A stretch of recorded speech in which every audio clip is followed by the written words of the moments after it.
Лук номын 6 дугаар бүлгийн 46-аас 49 дугаар ишлэгийг энэ өглөө бүгдээрээ хамтдаа уншицгаая. Лук 6-гийн 46-аас 49 дугаар ишлэл. За би уншия. Та нар намайг эзэн минь гэж дууддаг хэрнээ юунд хэлснийг минь үйлддэггүй юм бэ?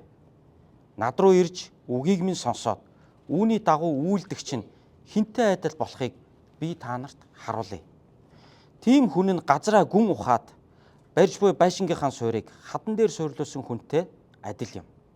Үер болж гол халин байшинг дайрсан боловч хөдөлгөж чадсангүй. Учир нь байшин бат бөх баригдсан ажээ. Харин сонсоод үүний дагуу ис үйлддэг нь газар дээр суур тавилгүй байшин барьсан хүнтэй адил юм. Гол үерлэж байшинг дайрахад тэр дороо нурав. Тэр байшингийн суурил асар их байлаа гэж сургалаа. Амен. За бид Лук номноос эзэн Есүс Христийн заасан сургаалуудаар дагнан хамтдаа сүүлийн ингээд бараг хагас жилийн туршид суралцж байгаа. За ээлжит Иесусийн заасан нэг үн цэнтэй сургаалыг өнөөдөр бүгдээрээ хамтдаа уншлаа. Тэгэхээр би өнөөдөр эзний үгийг та бүхэнд хөдлөшгүй бат гэдэг сэдвээр хуваалцахыг хүсэж байна. Хөдлөшгүй бат гэдэг сэдвээр эзний үгийг та бүхэнтэй хуваалцъя. За би өнөөдөр та бүхэнд үзүүлэхээр дэлхийн 7 гайхамшигын нэгийг слайдн дээр бэлтгэсэн байгаа. Тэгээ бүгдээрээ слайд руу анхаарлаа хандуулахгүй юу. За энэ бол Итали улсын пицца хотод байдаг пицца цамхаг гэж олонний дунд алдаршсан ийм эртний уран барилга байгаа. За та нар энэ зургийг зөндөө харж байсан баг.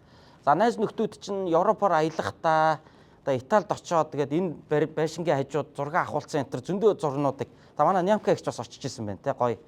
За тэгээд зарим хүмүүс энэ нөгөө далицсан пиццагийн пиццагийн тааврыг те хажуунаас нь ингээд түшиж байгаа энэ байдлаар энэ зураг мургаа энэ авахулсан байдаг шүү дээ те. Тэгээд энэ байшингийн онцлог нь уран барилга байхаасаа гадна ийм далигаараа онцлог байгаа. Далигаараа онцлогтой ийм байшин. За тийм учраас жил бүр сая жуулчид Итали улсад жуулчлан очихдоо энэ пицца хотын энэ пицца таавар дээр. За италичууд бол өөрсдөө пицца гэж ярьдаг тийм ээ. За тэгээд бичгтээ бол пицца гэж байгаа юм шиг бичдэг. За тэгээд пицца таавар дээр очиж зураг авахулж зарим нь бол дээр нь гарч энтер ингэж үздэг байгаа. За энэ зураг бол алдартай, энэ бол дэлхийн 7 гайхамшигын нэг байгаа. Тэгэхээр энэ барилгатай холбоотой хэд хэдэн мэдээллийг би өнөөдөр та нарт хуваалцъя. За юуны өмнө 835 жилийн түүхтэй барилга байна. За одоо энэ баг 840 баг 40 жилийн нүрийг үзэж байгаа баг шүү. Би энэ мэдээллийг нэг хэдэн жилийн өмнө бас бэлтгэжсэн. Тэгэхээр тэрнээс хойш чинь баг 3-4 жил өнгөрсөн гэхээр одоо бол баг 840 жилийн түүхтэй ийм байшин байгаа. За нийт өндөр нь бол 54.5 м өндөртэй ийм цамхаг байна. Таавар гэж ярьж байгаа те ийм цамхаг байна. За 1911 оноос Эрдэмтэд археологчид энэ барилгыг бол яг ингээд ийм санаатаагаар судалж эхэлсэн. За ер нь бол яг нутгийн ард түмэн бол бүгдээрээ мэддэг, эртний барилга гэж бүгдээрээ мэддэг. Гэхдээ яг судалгааны төвшөнд бол 1911 оноос үүнийг Эрдэмтэд судалж эхэлжээ. За тэгээ хазаалт нь бол жилд дунджаар 0.1 см-аар явж байгаа гэж үздэг. Хазаагаал байгаа гэсэн үг. Гэтэ маш багаар те үйллэлэг мэдэгдэхүйц байдлаар ингээд хэмжилт хийгээд нарийн хэмжилт хийснээр жилдээ бол 0.1 см-аар хазааж байгаа гэж ингэж үздэг юм байна. За одоогийн байдлаар тус цамхаг маань 5.1 м-ийн хазаалттай байгаа гинэ. За энэ чи 3-4 жилийн өмнөх мэдээлэл шүү дээ.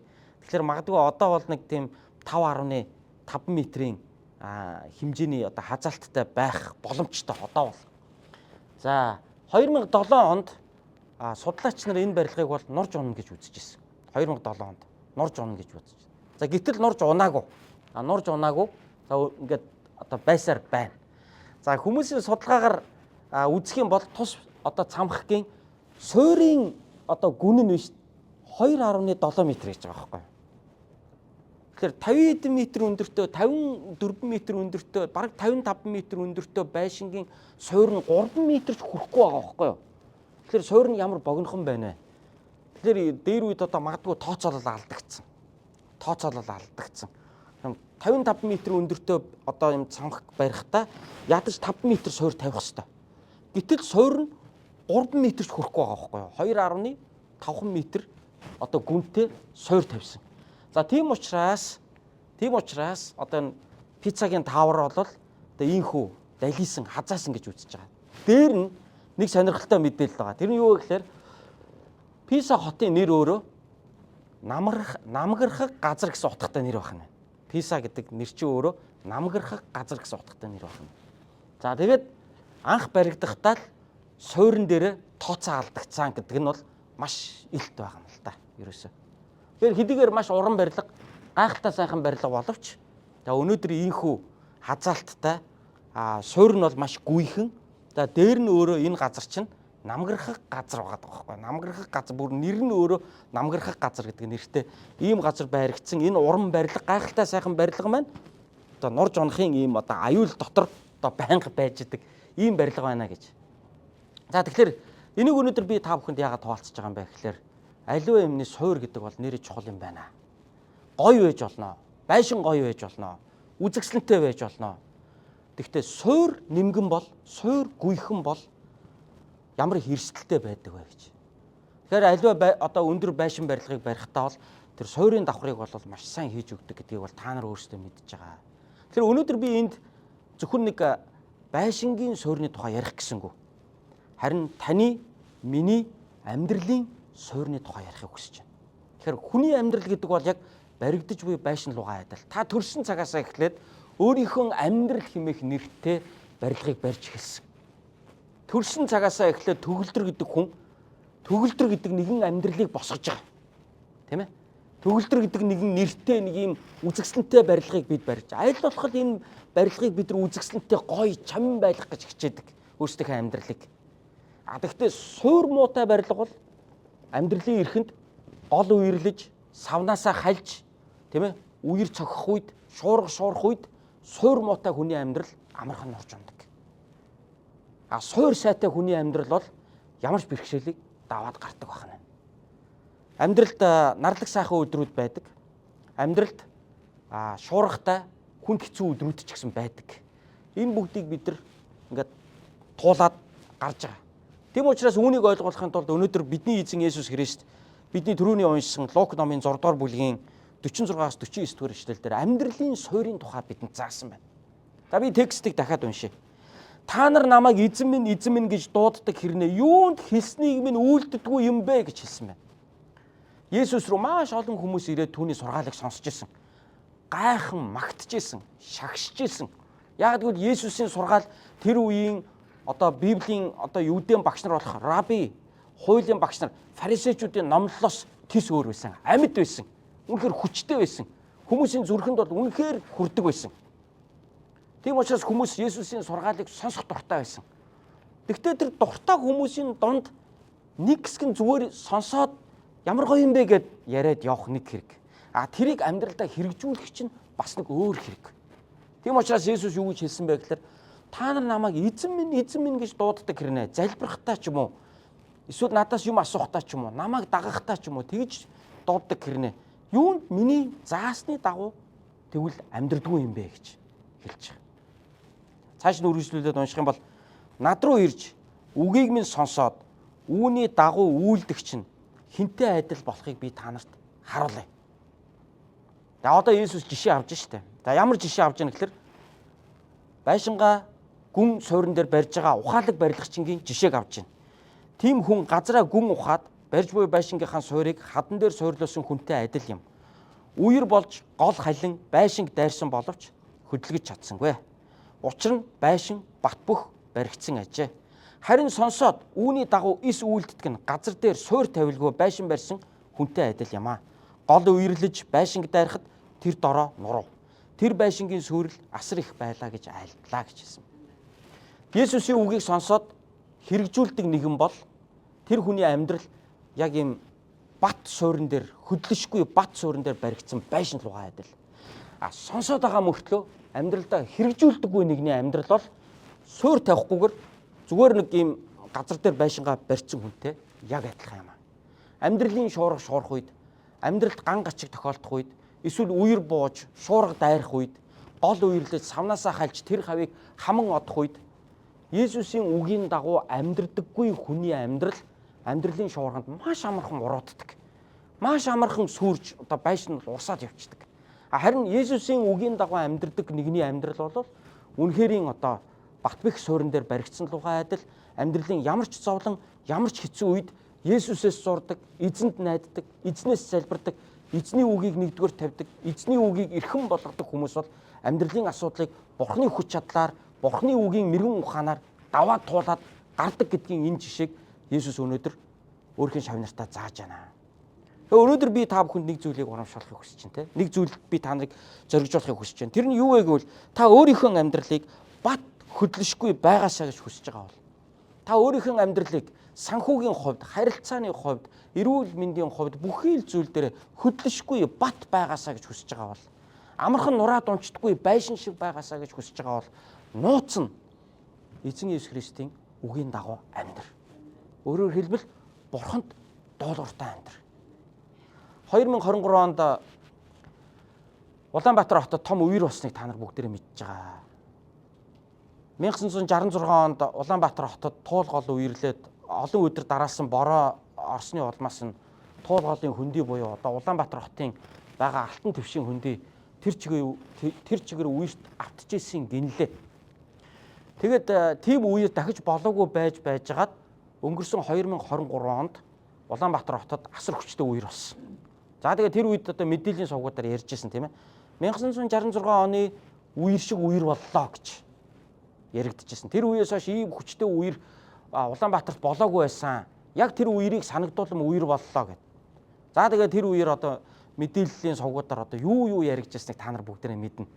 Тийм ээ. Хотын захиргаанаас зөвшөөрөл өгөөд голын айл сав дотор оруулаад барьсан байсан байшингууд бол маш их хохирол амссан шүү дээ. Ялангуяа сэл гол ингээд нөгөө саваа хальж үерлээ сэл голын иргэдээгүүр баригдсан байсан. Харахад тэр олон гой хотгонууд яалаа суурийн давхар нь бейсментийн давхар нь бүгд үерт автсан.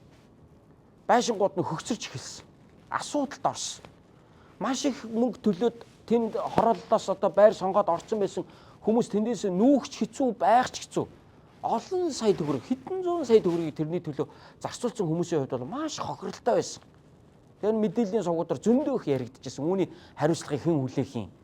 Барилгачин хүлээх юм уу? Зөвшөөрөл өгсөн хотын газрын алба хүлээх юм уу?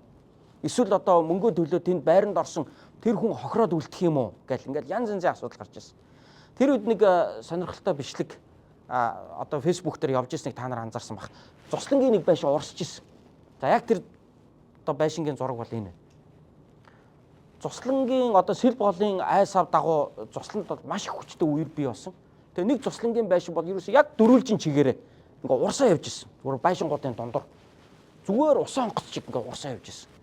Тэгээ тэр бичлэг бол ерөөсөө ингээд хаа сайгууд хараад хүмүүс үзэл яана энэ байшингийн эзэн одоо ямар их хохирол амсаж байгаа болоо ямар хэцүү байгаа болоо энэ хүнд гэл ингээл бид нар бүгдээрээ одоо ингээл уулга алдаж ярьж исэн байна. Нэг үер болоход суур муутай байшин бол шууд урсаа явчихж байгаа. Харахад бол одоо орчин үеийн гой фасадаар басааталсан гоё байшин байгаа юм л да. Цуслангийн гой хаус байгаа юм л да. Харамсалтай нь хүчтэй үер гарахад энэ байшин бол ингээд суураараа урсаа явчихсан.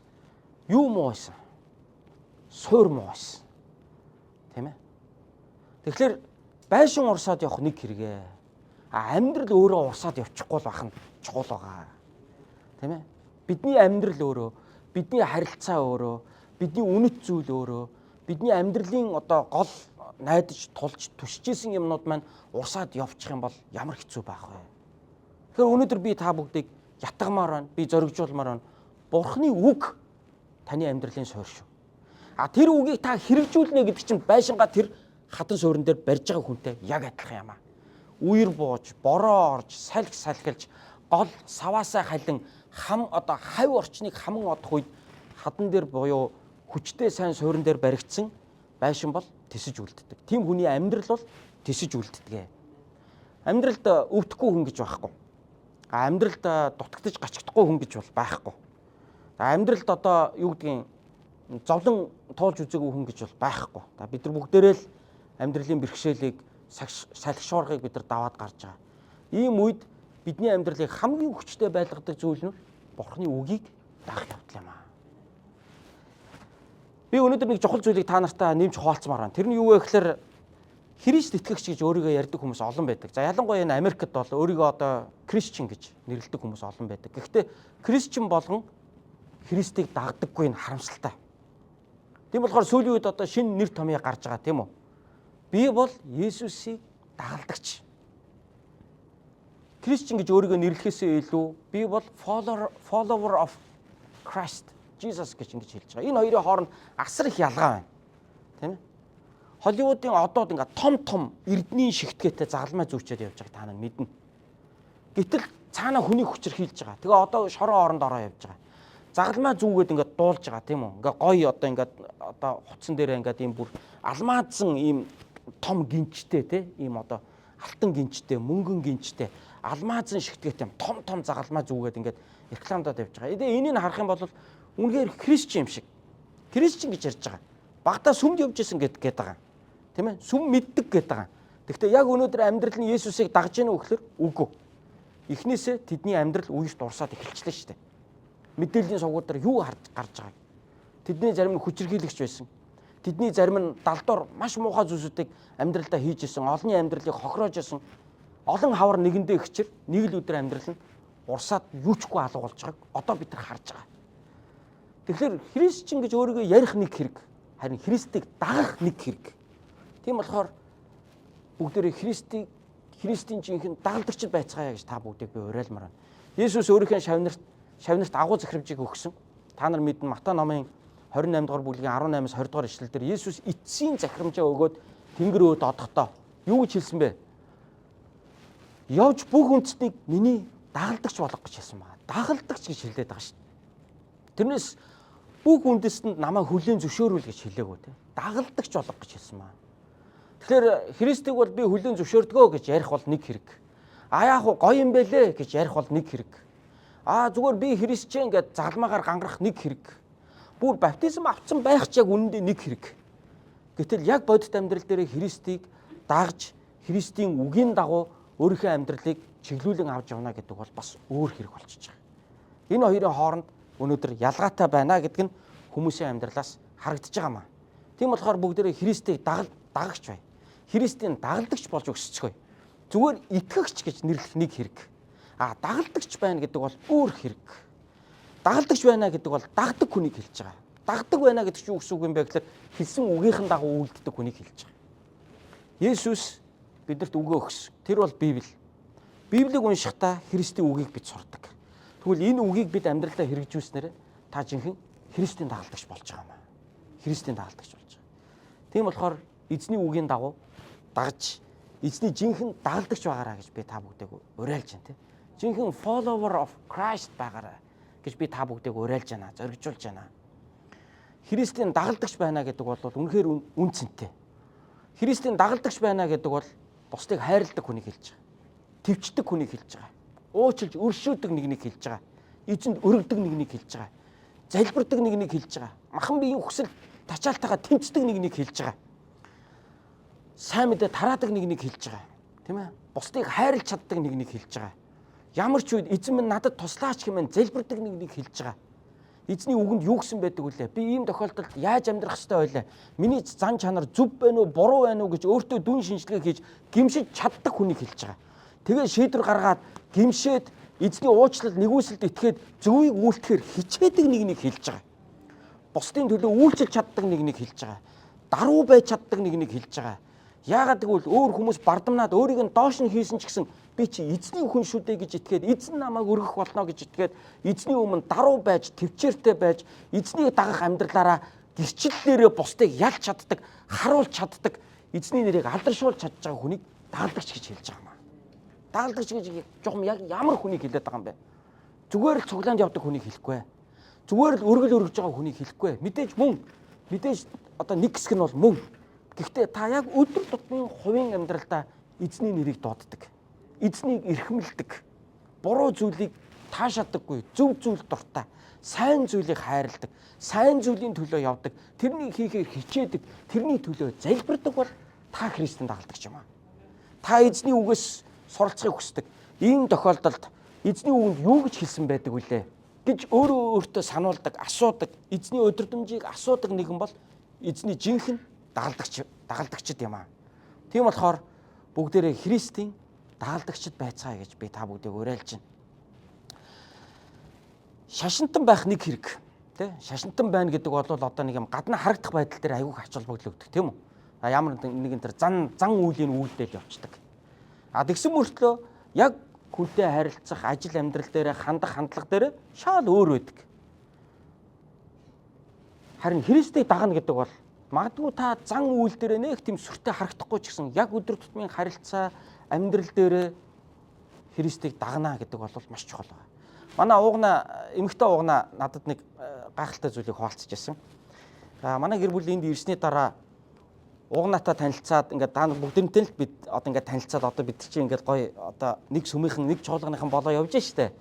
Тэгээ уугнаа манай эхнэр бид гурав ингээд танилцсан ярьж байсан чинь манай эхнэр бит хоёрын таньдаг найз маань уугнаагийн найз нь байж таарсан.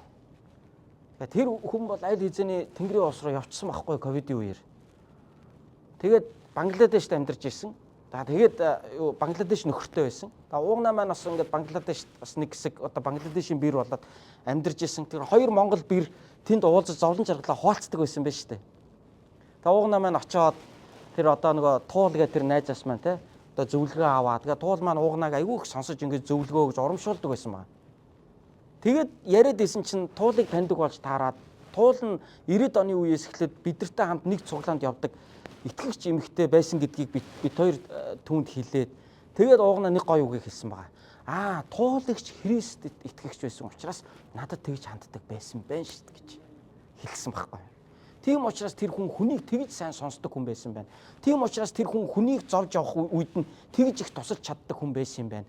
Тийм учраас тэр хүн намайг тэгж их сонсож миний өстө Бангладешд байхдаа ганц очиж тайвширч хамаг юмаа ярьж уудалж тайвширч зөвлөгөө авдаг хүн маань туулагч л байсан шүү дээ. Тэгсэн чинь тэр хүн та хоёртой нэг сүмд явдаг байсан юм байна шүү дээ. Одоос 30 жилийн өмнөх юмыг ярьж шүү дээ. 30 жилийн өмнө нэг сүмд ингээд та нартай явдаг байсан. Тийм хүн байсан байж таа гэж. Одоо би мэдэж авлаа гэж. Уугнаа маань ярьжсэн байхгүй. Тэр үед үнэхээр тэр найзгаа бид хоёр дурсан санджаалаа. Ковидын үеэр би нүвдөд тэнгэрт оцсон. Тэгээ одоо нөхөр хүүхдүүд нь бол Бангладештэй амьдардаг. Тэгээ тэр хүн бол Бурхны үүр дээр байгаа гэдэгт бид итгэдэг. Мөнх амийг аван эзний хаанчлал дотор тэр хүн бол аль хэзээ байгаа. Энэ хорвоогийн амьдрал бол угаасаа төр зургийн амьдрал. Бид энэ хорвоод ирсэн, бид энэ хорвоог угаасаа орхиж явна. Ойлгомжтой. Харин тэр хүн өнөөдөр эзний өмнө тайтгарл, тайвширлыг олоод байж байгаа гэдэгт бол итгэлтэй байдаг. Тэгж хэлэхэд үнэхээр найзаараа бахархаж ирсэн. Үнэхээр христчин хүний тэр үр дүн, үр жимсийг тэр хүн эргээд ярьж байгааг харахтаа үнэхээр бахархаж ирсэн. Энэ бол Христийн дагалдагчийн амьдрал юм аа. Яг л амьдралаараа Христийг дагна гэдэг бол үнэхээр чухал. Тим хүний амьдрал гэдэг бол яг хадан суурин дээр баригдсан байшин лугаа адил. Байшин лугаа адил. Зарим хүмүүс ярьдаг те би мөнгө л чухал гэж мөнгөний төлөө зүтгээд байсан. Тэгэхээр гэтэл мөнгө хизээч миний карманд орж ирээгүй. Орж ирсэн гэхдээ маш хурдан гараа явцсан. Харамсалтай нь тэр миний амьдралын баталгаа болж чадаагүй гэж олон хүн ярьдаг. Харин би энэ Есүс Христийн тухай жоохон эртхэн мэдсэн бол би жоохон эрт мэдээд би жоохон залуугаасаа Есүс Христэд итгээд эзнийг би дагж исэн бол би амьдралынхаа үнэт зүйлийг арай л өөр юмн дээр арай л эрт би тавих байж тээ. Би бүр өстө хамаг юм маань урсаж одсны дараа л би Христийг олж мэдсэн штэ гэж одоо ярьж байгаа хүмүүсийг бол би олныг сонсч байсан. Үнэхээр хүний амьдралын суур бол зүгээр мөнгө байдгүй юм байна. Зүгээр тухайн үеийн нэг амжилт байдгүй юм байна. Тэр чинь нэг үүлэн чөлөөний нар шиг амьдралд нэг хэсэг тусаал алга болж байгаа юм байгаа байхгүй юу? Тэр нэг бизнесийн амжилт, тэр нэг карьер агч байгаа байдал, тэр нэг бусдаас илүү болж байгаа байдал маань бол зүгээр л цаг зургийн юм байгаа байхгүй юу? Гэтэл амьдралынхаа туршид хүн яг тогтвортойгоор амьдрна гэдэг бол өөр байдаг юм байна. Би зүгээр л нэг цаг зургийн үүлэн чөлөөний нар шиг жаргалыг л би миний амьдрал болчлоо, би чадчихлаа гэж бодож байсан. Гэтэл үгүй байсан юм байна. Харин Христийг би эртхэн таньж мэдээд би энэ замаар явж исэн бол би тэр мөнгө байсан ч байгаагүй ч би хүн шиг амьдрах байжээ гэж олон хүн ярьж байгааг би сонсч ирсэн. Эзний үгэнд доолгортой байж түүнийг жинхэнэ дагж амьдрна гэдэг бол хадан суур бүхий байшин лугаа адил юм аа гэдгийг би өнөөдөр та бүхэнд хэлмээр байна. Тэгэхээр заримдаа хүмүүс асуудаг. За пастраа нэг юм асууя. Христийн үгийг яаж сонсоод байна? Бурхны үгийг яаж сонсоод байна? Бурхан надад үгээ хэлж байгаа гэж би яаж мэдэх вэ гэж олон хүн асуудаг. Бурхан үгээ хэлсэн надад гэж яриад байдгийн. Нэрээ ярьдаг ч юм уу, хэлдэг ч юм уу, гүүч ч юм уу. Яаж хэлдэг юм бэ гэж. За эзэн өөрийнхөө үгийг хоёр үндсэн арга замаар илэрхийлдэг гэж бид нар ойлгож байна. Нэг нь Библиэр. Нөгөөх нь тэр хүний зүрх сэтгэл тэр хүн зориулсан үгийг Бурхан өөрийнхөө арга замаар илчилж өгөх тохиолдол байна. За ийм хоёр арга замаар Бурхан өөрийнхөө үгийг ярьдаг. За Библиэр гэдэг нь юу гэсэн үг вэ? Би уншиж чинь, Библийг би уншиж чинь. Та нар бусдыг бүү үзэн яад. Та нарын гомдоос нэгнийг уучил гэдэг үгийг та уншлаа. Танд гомдож явдаг нэгэн байгаа штэ. Тэр үгийг унших үед одоо Есүсийн танаас хүсэж байгаа хүслийг та мэдлээ штэ. Би тэр хүнд би гомдож явдаг. Тэгвэл би одоо тэг хэрэггүй мэн. Би тэр хүнийг уучлах ёстой юм байна. Энэ танд Есүс үгээ хэлж байна л гэсэн үг. Та харамч хүн байлаа. Та цуглаан дээрээ суулаа. Эсвэл та Библийг уншиж итэл өгөөмөр бай гэдэг үгийг та уншлаа. Энэ танд эзэн үгээ хэлж байна гэсэн үг. Та ойрд огт залбирхаа болцсон байлаа. Гэтэл та Библиэс тууштай залбир. Эзэн танарт өгөх болно гэдэг үгийг уншлаа. Эсвэл номлолоор дамжуулан, эсвэл Библийн хичээлээр дамжуулан тийм үгийг авлаа. Эзэн таныг залбирлаа сэргээгээч гэж хэлж байна гэсэн үг. Энд чинь тийм утгатай. Та гэр бүлийн үн цэнтэд огт тооцохгүй байлаа гэж бодъё. Гэтэл Библиэс уншихдаа эр хүн гэр бүлээ хайрлах ёстой. Эхнэр хүн нөхрөө хүндлэх ёстой гэдгийг та сурлаа. Тэгээд бодоод байсан чинь би яг үнэндээ хайрлахгүй байгаа юм байна. Би яг үнэндээ нөхрийгөө хүндлэхгүй байгаа юм байна гэдгээ ойлголоо. Тэгээд хүндэлж эхэллээ. Сая танд эзэн үгээ хэллээ гэсэн үг. Тэгээд та тэр үгийг нь дуулууртаа дагж яана гэсэн утгатай энэ бол. Та бизнес хийдэг хүн байлаа гэж бодъё. Та нэг жоохон худлаа яриад нэг 5 цаас илүү олчих боломж танд байгаа. Магадгүй та өмнө ч тэгээ явдаг байсан. Тэрийгээ та чадаад байна, дийлээд байна, хөрхөн ашиг олчлоо гэдэг баярлаад ингээ явж исэн магадгүй. Гэтэл нэг өдөр Библи уншлаа, номлол сонслоо, семинарт суулаа. Библи уншиж ятал та нар шодрог бай. Хүн та нарыг хараагүй байж болно. Харин эзэн харж байгаа шүү. Тийм учраас эзний өмнө шодрог байгаараа гэдэг үгийг уншингуудаа танд нөгөө нэг хийжсэн юм чинь бодогдлоо. Яана би бизнес хийж байхдаа заримдаа хүмүүсийг жижигэн хуурчдаг байсан штэ гэж бодогдлоо. Энэ үед та гимших сэтгэл төрлөө гимшлээ. Та бот дахиад хүнийг хуурхаа боллоо. Эзэн танд үгээ хэлж байна. Та тэр үгийг дуулууртаа дагж байна гэсэн утгатай энэ бол. Эзэн ингэж үгээ хэлдэг. Эзэн бидэнд ингэж ярьдаг. За тэгвэл дараагийн асуулт гарч ирнэ. Дэлгүүрт ороод ямар бараа сонгохыг чинь бурхан ярихгүй. Бас цэцгээтэй суух уу, дорчтой суух уу гэдгийг чинь бурхан хэлэхгүй. Америк явах уу, Монголдо байх уу гэдгийг чинь бурхан хэлэхгүй. Библиэс чинь тийм төрлийн үг та уншихгүй. Жишээлбэл манай гэр бүл дуудлага аваад Нью-Йоркод ирсэн л гэж яриад байгаа. Библийн хаана нь төгөлдрөө Нью-Йорк яв гэсэн үг байна. Байхгүй. Энэ тохиолдолд яаж эзний үгийг сонсоод байгаа юм бэ? Яаж бурхны хүсэл мөн гэж мэдээд байгаа юм бэ? Тийм биз? Нэг ажлаас гарлаа. 2 ажлын санал ирлээ. Залбирлаа. Бурхан минь би аль ажилд нь орох вэ? Библи эргүүлсэн чинь ойдлчин болоо гэдэг үг байхгүй тэнд. Эсвэл барилгын ажил руу ороо гэдэг үг тэнд байхгүй. Тэгэхээр энэ тохиолдолд яаж бурхны үгийг сонсоод байгаа юм бэ? Бурхан өөрөө сүнсээрээ таны зүрхэнд илчилдэг гэдгийг би хэлэх гээд байгаа юм. Энэ тохиолдолд энэ нь олон янзын арга замаар бурхан илчилдэг. Заримдаа зүүдэр чинь дамжуулан бурхан маш тодорхой үгийг хэлэх тохиолдол байдаг. Амьдралын чухал сонголтын өмнө залбирж байхад яг бурхан зүүдэр чинь дамжуулаад болгоомжлуулах, хамгаалах эсвэл маш тодорхой яг наад зам чинь шүү гэдгийг сануулгах тийм бэлэгдлийн шинжтэй зүүдүүдийг зүүлэх үе байна. Эсвэл өөр ямар ч сонголт байхгүй зөвхөн тэр л үе таалга таны өмнө нээгдснээр бурхан намайг ингэж удирдах байгаа юм байна гэж ойлгох үе байна. Ойлгомжтой бай тээ. Магадгүй та 3 зүйлийн төлөө залбирж исэн. Тэр 2 зүйл нь бүтэхгүй болсон. Ганцхан танд торч уцарсан. Тэгээд тэр замаа сонгоод та явж байгаа. Магадгүй энэ эзний удирдамж. Жил хагасын өмнө манай гэр бүл наашаа ирэх шийдвэр гаргаад Нью-Йорк Presbyterian чуулган манай гэр бүлтэй холбоо тогтоогоод манай сүмд манай монголчуудын төлөө пастораар ирээч гэдэг саналыг тавьсан. Тэгье гэж хариулсан бэ. Тэгсэн чинь хэлж байгаа. За өөр нэг пастор байгаа. Танаа гэр бүлийг сонгох уу, нөгөө пасторыг сонгох уу гэдгийг бид нар шийдэх ёстой байгаа. Энэ тохиолдолд та наашаа ирэх хүсэлтэй хэвээрээ байх уу гэж надад шудраг асуусан. Тэгээ эхнэр бид хоёр ярьсан, залбирсан. Тэгээ бид хоёр юу гэж шийдсэн бэ гэхээр үүнхээр бурхны хүсэл бол бид явнаа. Бурхны хүсэл биш юм бол магадгүй бид явахгүй, магадгүй нөгөө хүн явнаа. Гомдох юм байхгүй. зүгээр нэг талтай гарчээ. Амар штэ. Нэг Нью-Йорк явчих юм шиг, болчих юм шиг бодоод ингээд нэг юм сэтгэлийн мухарт ингээд нэг Нью-Йорк уяатаа яваад байдаг. Тийм биз дээ. Тэгээ хизээч явах юм мэддэхгүй, яаж ч явах юм мэддэхгүй. Ингээд нэг яваад байдаг. Тэгсэн дээр бол шийдвэр нэг талдаа гарчвал надад амар. Өөрөөр хэлбэл голын нэг талдаа гараад зогсчвал надад амар байхгүй. Тэгэхгүй голын хоёр ирэг дээр ингэж явна гэдэг чинь хэцүү штэ. Чи гол өргөн болохын цагт дунд нь унаа штэ. Тийм биз дээ. Тийм болохоор нэг бол энэ талдаа гараа, нэг бол энэ талдаа гараа. Энийг ингээд үзчихье. Тийм ээ, энэ чуулган өөрөө яаж шийдэх вэ? Тэр шийдвэрээр харчих. Ингээд үнэхээр шийдэж байгаа юм бол за үнэхээр бурхны хүсэл юм байна. Эзэн үе таалгаа нээж байгаа юм байна. За тэгвэл бид явах хэрэгтэй юм байна гэж үзье. Хэрвээ бид сонгогдохгүй юм бол хамаагүй бас гомдох юм байхгүй. Монголдо үргэлжлүүлэн бай, Монголдо хийх ёстой юмнуудаа үргэлжлүүлэн хийгээд амьдрахад гомдох юм бас алгаа. Бурхны хүсэл биш л байсан юм байгаа биз. Бурхан тэгвэл ингэж л хүссэн юм байгаа биз. Гэт итгээд залбираад шийдээд яаж шийдэх нь хамаагүй. Тэр ард юу болж байгааг бид мэдэхгүй. Энэ чуулган ямар ч байсан өөрсдийнхөө арга замаар шийдсэн байх. Шийдсэн гэж бол итгэж байгаа. Тэгээд залбираад ирсэн. Тийм учраас юунд итгэл төгс байна вэ гэхээр бурхан удирдах чинь. Бурхан энийг хийсэн гэж итгэж байгаа. Тийм учраас амар тайвнаар удирдуулаад энэ бол эзний хүсэл гэж итгээд ирж байгаа. Тэрнээс төгөлдрөө чи Нью-Йорк яв. Чи л яв гэдэг үг Библиэлд байхгүй шүү дээ. Бурхан хүслээ ингэж илэрхийлдэг. Тийм ээ? Ингэж харуулдаг заримдаа. Заримдаа бурхан өөрийнхөө үгийг яг ингээд залбирж яхад нэг юм зүр сэтгэлд маань мэдрэмжээр минь дамжуулан хэлэх үе байдаг.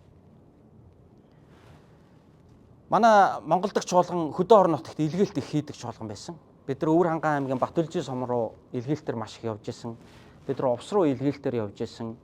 Бид нар Хинтээ аймгийн Бачирет руу за яг аль биесны илгээлт биш юм ахад би 200 дараалан очиж үнэхээр тэр газар бас эзэнд бас үйлчлэх юмсан. Тэр газрын төлөө бас залбирж исэн. Бурхан зүрхэнд маань өгсөн газар байдаг. Увс руу илгээлтэнд явхад те Библиэс мэдээж увс яв гэдэг үгийг ханаас ч олж уншихгүй. Гэхдээ манай чуулганы нэг гишүүн увсад нутгийн одоо ёс заншлаараа хормоо хийх гэж байна. Пастора та манай хөшиг тайлах ёслолд гэр бүлийнхээ хамт ирж оролцооч гэж урьсан. Тэр үед би туслах пастрын гэр бүлийг дагуулад увсад очисон. Одоогоос 7 жилийн өмнө шүү дээ. Увсад очисон. Увсад очиод хуримд нь оролцсон. Маш шахуу очисон. Ерөөсө 2 хонцоод бараг ботсон байгаа. Тэгээд яг бол хотод яаралтай ажилтай байсан учраас хурдан босч ирэх хэрэгтэй байсан. Тэгсэн чинь биднийг очиод хуримд оролцсон тэр шөнө нь 11 цагт увсын цуглаан намайг ирсэн гэдгийг дуулаад пастора та ирсэн юм чинь бидэрт үг хуваалцаад манай удирдагчдын төлөө та гар тавин залбирж өгөөд яваач гэдэг 11 цагт шөнийн 11 цаг цуглаан хийж байгаа шүү дээ. Би тэр цуглаан дээр явж ороод намайг ингээ хүлээж байгаа байхгүй тэр хүмүүс. Бүгдээрээ ядарсан, би ч гэсэн ядарсан мэдээж. Тэгээ явж ороод 11 цагт би тэр хүмүүстэй ингээ 30-40 минутын турш бурхны үгийг заагаад хуваалцаад хүн бүрийн төлөө гар тавь залбираад ингээ гарахтаа миний зүрх сэтгэл хөдлсөн байхгүй. Энэ хүмүүс эзний үгийг сонсож сурахын төлөө энэ шөнө осон хойно хүртэл унтахгүйгээр намайг хүлээж агаад эзний үгийг сонсоод ивэл өрөөлийг аваад ингээд явж штэ гэж. Энэ миний зүрх сэтгэл маш их хөдлөсөн. Би юу хийх ёстой вэ гэж бодогцсон. Өөрөө ирэхгүй.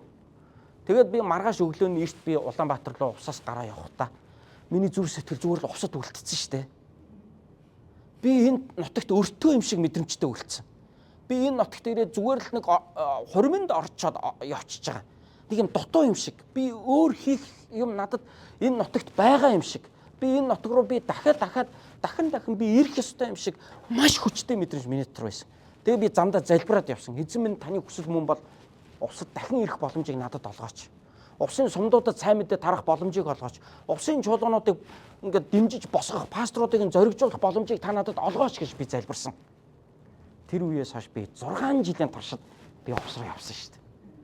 Тэгээд үнэхээр устдах үйлчлэл маань гайхалтай. Давст, сагил, түргэн гэсэн 3 шинэ суманд сайн мэдээ тарагдж байгаа. Өнөөдөр тэр ажил үргэлжилж байна. Увсын Улаангой мотын 5-аас 6 чуулгантай би маш ойр дотн найзууд болсон. Пасторуудын ихвчлэн залуучууд байдаг, дүүнер маань байдаг. Тэд нар надаас маш их суралцах хүсэлтэй. Би тэдэрт заад, сургаж, урамшуул, зоригжуулж, зөвлөгөө өгж. Үнэхээр энэ 6 жилийн хугацаанд устдах үйлчлэл маань үнэхээр гайхалтай байсан. Энэ бол эзний хүсэл байсан. Очоод залбираад явх үед бурхан миний зүрхэнд хийсэн ба. Бурхан ингэж өөрийнхөө хүслийг илэрхийлж мэдүүлдэг юм аа. Өвөр ханган аймгийн Батүлжийн суманд манай чуулган 10 гаруй жилийн туршид үйлчилж байгаа. 10 жилийн туршид миний дүү пастор маань тэр нутаг руу ингээд жилд нэг 2 удаа 3 удаа ингээд нэг яваад байдаг гэсэн. Би бараг тоодоггүй байсан. Манай дүү Сингапурт Библийн сургууль сурах гэж явцсан. Тэгээ нэг ганц очдог хүн Библийн сургуульд 3 жилээр явчихар чинь тийшээ очиж үйлчлдэг хүн байхгүй болсон байхгүй юу? А би бол хоттой өөрийнхөө үндсэн үйлчлэг хийгээд байж байгаа. Тэгсэн чинь Батүлзий сумын тэнд байгаа манай чуулганы ах хүү маань над руу уцтаад пастора та ирэх боломжгүй мүү? Над руу яриа л байдаг гэсэн. Завгүй байна. Зав гарахаар очно гэж. Ерөөсөө очихгүй л байсан. Дүү маань хөтөл Сингапуроос уцтаад ахаа та нэг очиод хоч. Батүлзийд үнэхээр хүн хэрэгтэй байна. Та нэг очиод тэр чуулганыг нэг сэргээгээд гэж хэлсэн. За очно л гэдээсэн. Тэгсэн чинь тэр суманд байдаг ганц сайн авралын зар тараадаг Батцөх гэдэг нэг ах байсан. 50 идэх наснда ходоодны хор тавдраа нас орчиж байгаа. Тэр хүнтэй амьд авах цагт би ерөөсөө уулзаж үзээгүй. Тэгээд тэр хүнийг нас орлаа. Оршуулган дээр нь авралын зар тараагч байсан хүн.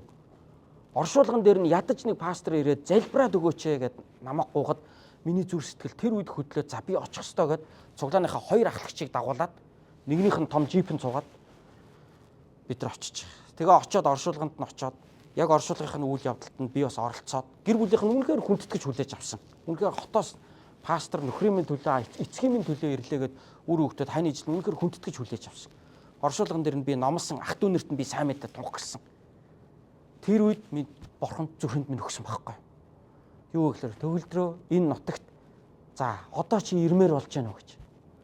Тэр үеэс хойш 7 жил Өөр Хангай аймгийн Баталцын сум руу би явсан шүү дээ. Баталцын чуулган өөрийн гэсэн хашаа байшинтай болсон. 20-30 хүн цугладаг болсон. 40-50 хүүхдүүд цугладаг болсон. Үнэхээр бурхан тэр газар нутгийг ивээсэн. Тэр газар нутгийн төлөө би үнэхээр миний зүрхнээс бүр хайр урссан байхгүй. Заримдаа би зүгээр Баталцын төлөө залбирж байхад нүдэнд харагддаг байсан. Би бүр яг тэнд очсон байгаа юм шиг. Орхны хөндий зогсож байгаа юм шиг. Орхны хөндийн тэр сүрлэг үзэмжтэй Хангай нурууны тэр уус улаан цутгалан нүдэнд мань харагддаг байсан. Энэ эзнээс байсан байхгүй. Эзний хүслийг ингэж мэддэг. Та эзний хүслийг мэдмээр байгаа бол залбир. Залбирахад бурхан Библиэр дамжуулан ярьдаг. Бурхан онцгой үгээ танд онцгой арга замаар магадгүй зүүдэр чинь, магадгүй залбирж яхад таны зүр сэтгэлийн чинь мэдрэмжээр чинь, магадгүй өөр хэн нэгэн иш үзүүлэгчээр дамжуулан бурхан танд үгээ хэлдэг юм аа. Бурхан ингэж ярьдаг. Бурхан ингэж хүмүүсээ удирддаг. Паулыг мэдхүү те. Паул Үүс номдэр гардаг.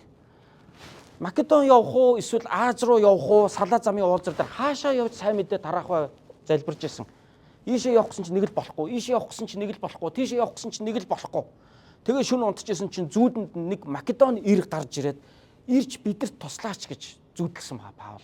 Ингээ Паул маргааш өглөө нь усаад бурхан биднийг Македон руу дуудаж байна гэж шийдээд бурхан Паул өөрхийн залуучдыг дагуулад Македон аймгийн Филиппой хотод очиж анх сайн мэдээ тарааснаар Европын сайн мэдээ дэлхийн түүхэнд эхэлж байгаа.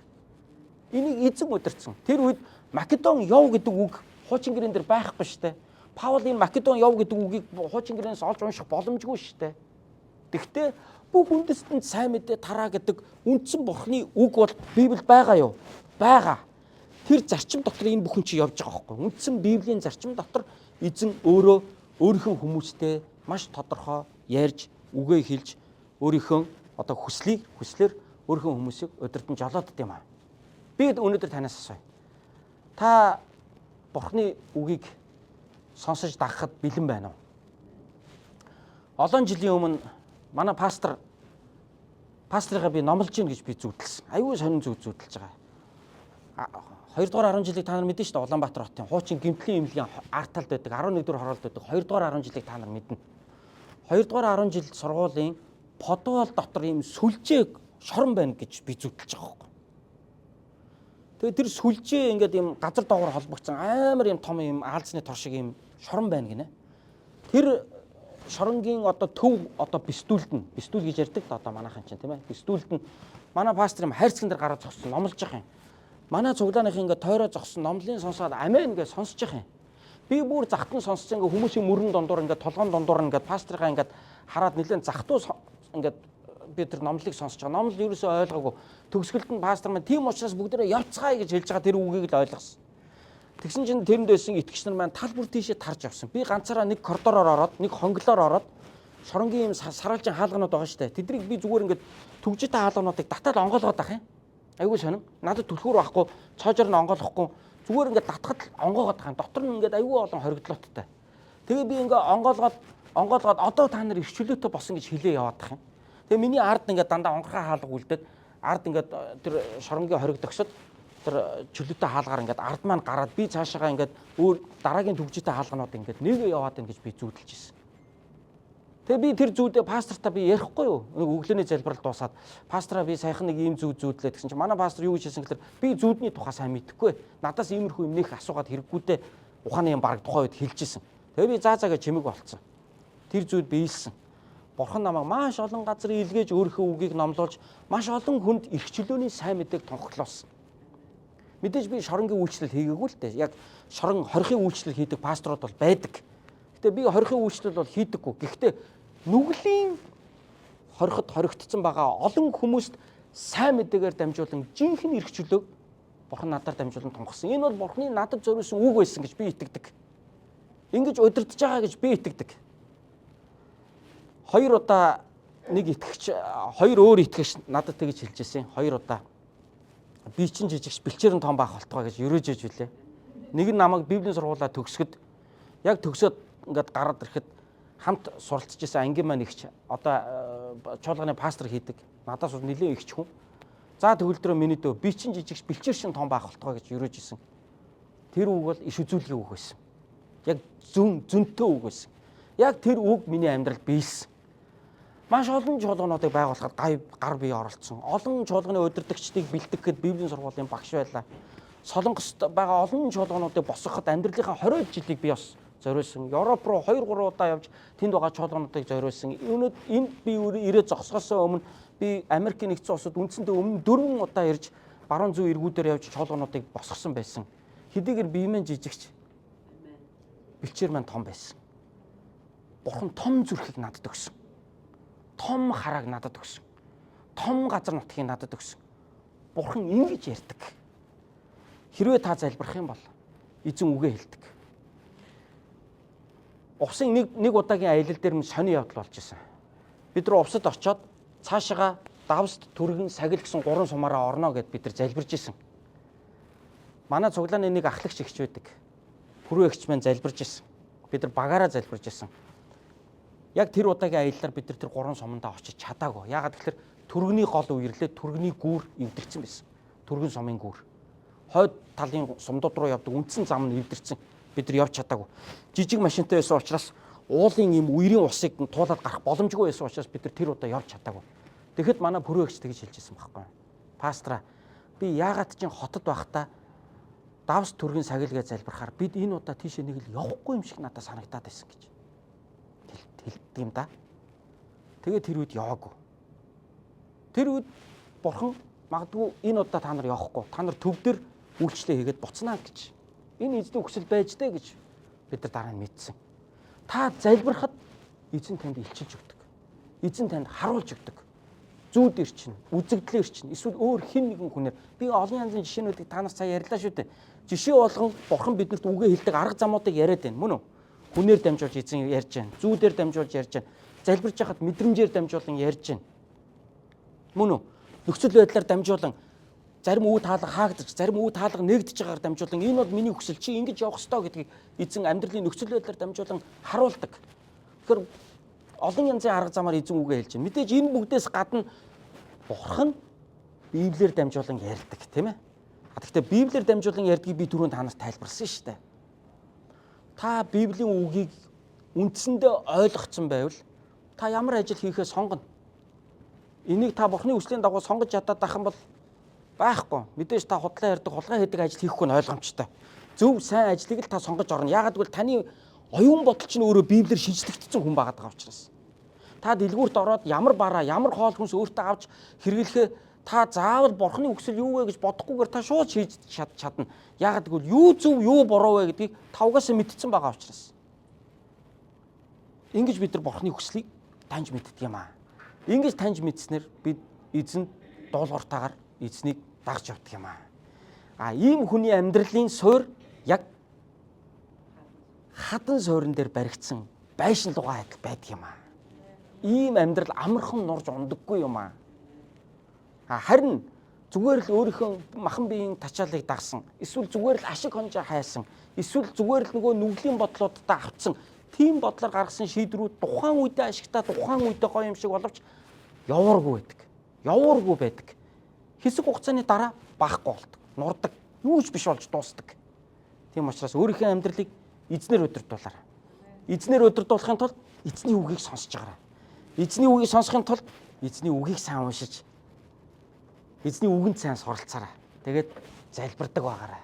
Итгэгч нартай нөхөрлөөрөө Бурхан таны амьдралд яаж үгээ хэлж, яаж ажиллаж байгааг та өөрөө харах болно. Одоо энэ баруун ирэг дээр үйлчилж байгаа Оклендын чуулганы Graceland гэдэг чуулганы пастораар үйлчилж байгаа мөнх Эрдэнэ пастор. Одоо онлайнаар библийн сургууль хийдэг манай Миг ах Нямка их центр маань бас оюутнууд нь шүү дээ, тийм ээ. Мужиг пастор бас олон жилийн өмнө надад ярьжсэн байхгүй. Австральд далайн ирэг дээр Джон Тин багштай зогсож гин гэж би зүүдэлжсэн. Тэгэл далайн ингээд ус ингээд хөөсрөөл юм хадан хавцлыг ингээд мөргөж байгааг би зүүдэлсэн.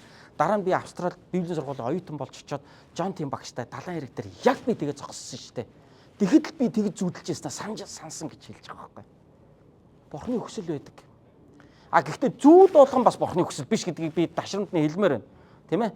Бид нар өөрийнхөө оюун бодлоос, өөрийнхөө далд ухамсараасаа маш их зүүдэлдэг. Ялангуяа өглөө бүр зүүдэлдэг зүүдүүд бол ер нь нэг тийм ерөнхийдөө өөрөөсөө зүүдэлсэн зүүдүүд байдаг. Нэг юм хит их хүсгээрээ, нэг юмнаас хит их айхаараа.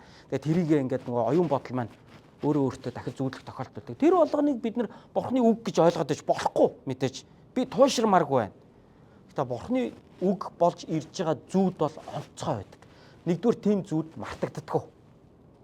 Хоёрдугаар тийм зүүд ийм байдлаар залбирж байхад ийм мэдрэмж байдлаар зүүдээр эсвэл хин нэгнээр дамжуулан эсвэл нөхцөл байдлаар дамжуулан Бурхан танд үгээ хэлсэн бол юугүй ингээд зарлаад явхаа битгий нэгдүгээр болгоорой. Би танд бүр аргын зааж өгье. Тийм байдлаар Бурхан танд ярьсан бол та зүгээр төвчээртэй хүлээж сур. Тэгээд энэ үнэхээр таны хүсэл муу юм бол биелэх болтугай гэд зүгээр даруй нарт залбир. Яг тэр эзний хүсэл мөн бол эзэн өөрөө яг биелүүлж өгдөг. Тэр үед нь гэрчилж ярьж байгаарай. Тэгэхгүй бол ингээд зүүдсэн зүүд болгоноо Бурханых юм шиг яриад байдаг хүмүүс байдаг. Мэдэрсэн мэдрэмж болгоноо ингээд Бурхан тэгж хэлж байгаа яриад байдаг. Энэ бол өрөөсгөл, энэ бол туйшрал. Гэтэл тэр мэдрэмж болгон чинь Бурханаас өгөгдсөн зүйл байгаа биш ч зүйл байгаад байгаа. Тэрийг яаж мэдэх вэ гэхээр цаг хугацаанд харуулж өгдөг. Тийм болохоор төвчээртэй хүлээж сур. Тэр үнэхээр эзний хүсэл мөн бол та баталж өгөөрэй гэд эзнээс залбирж байгаарай. Тэгээд танд илчилж илэрхийлэгдэж байгаа Бурхны хүсэл бүр Библийн зарчимтай яв цав тохирж байгаа шүү дээ. Мөн биз? Амен. Бүгдээ хамтдаа залбирлаар энэ номлын цагийг хамтдаа дуусгацгаая. Магдалины багийг өрж байна. Хамтдаа эзний өмнө залбирая. Өнөөдрийн энэ миний хуваалцсан номлол цаашид эзэнтэй хамт алхах таны итгэлийн амьдрал, Христийг дагалдагчийн амьдралд тус нэмэр болно гэдэгт бол эргэлзэхгүй байна. За тэгээ бүгдээ хамтдаа эзний өмнө яг энэ цаг мөчид босон зогсоод хамтдаа залбирах цагийг гаргацгаая.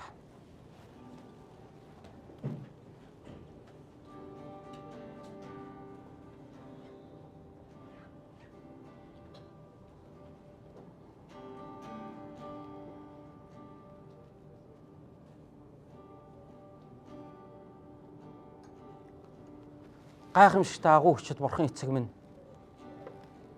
Бидний амьдралын суур бол та юм аа. Эрх мэдэл биш, мөнгө биш, бардамнал биш. Харин таны үг, таны удирдамж бол бидний амьдралын суур. Энд байгаа хүн нэг бүрийн амьдралыг таны үгийг дагаж үйлчлснээрээ хадан дээр баригдсан байшин лугай адил та болгож өгөөрэй. Нью-Йорк Монгол чуулганыхаа итгэгч нэг бүрийг таны үгээр өрөөж байна.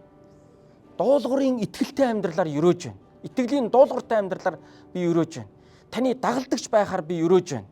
Есүсийн нэрээр их эзэн минь тэд таны хүслүүдийг өдрөөс өдөр таньж мэдэх болтугай. Тэгээд таны хүсэл юу болохыг улам илүү ихээр ойлгох болтугай. Тэгээд тантай хамт алхаж сурах болтугай. Таны нэр алдарш болтугай. Эзэн Есүсийн нэрээр залбирanгуйлаа. Амен.